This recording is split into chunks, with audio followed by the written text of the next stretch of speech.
Rosemary says, at what point does our leaning back end before we take it as he moved on? Well, if you've contacted, like, it depends on the situation, right? Because sometimes we get women in our community who will say things like, oh, this guy ghosted me, or I'll have clients that contact me and they're like, yeah, this guy ghosted me. And I'm like, oh, really? Well, you know, when was the last time you initiated contact with them? And they'll say, well, I haven't.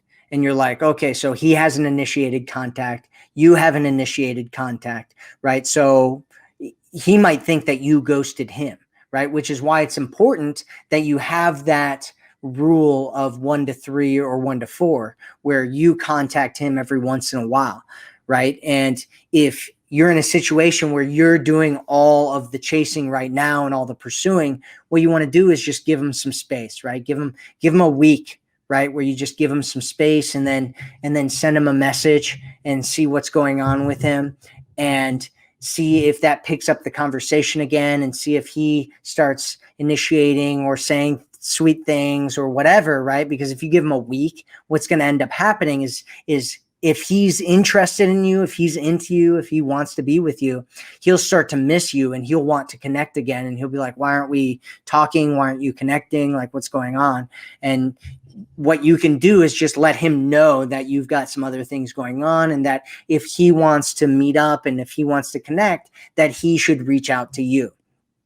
And so it's not like, okay, you just cut off all contact and then, see what happens. I mean, you can do that, right? That's a good test to see how interested he is in you, if you've been doing all the work up into this point. But what you can also do is just wait a week, send him a message.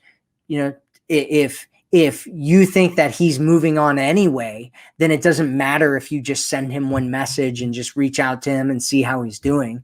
And then just, communicate what's going on with you, assuming that he picks up that ball and hits it back to you, right? Then you want to have that conversation and talk about what's going on with you, and let him know that you're getting busy, and if that he wants to hang out, that, he should let you know.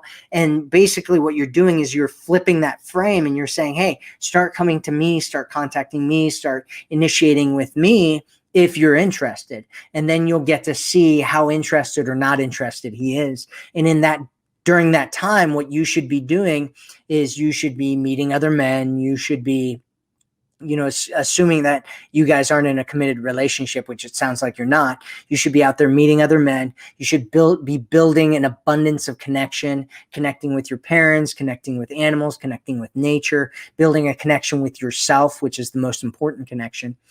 And you should be just creating your life and building a life and getting busy with your life and moving on and getting in situations where you make sure that you get into a situation where a guy is chasing you and he is pursuing you and he does want to build something great with you.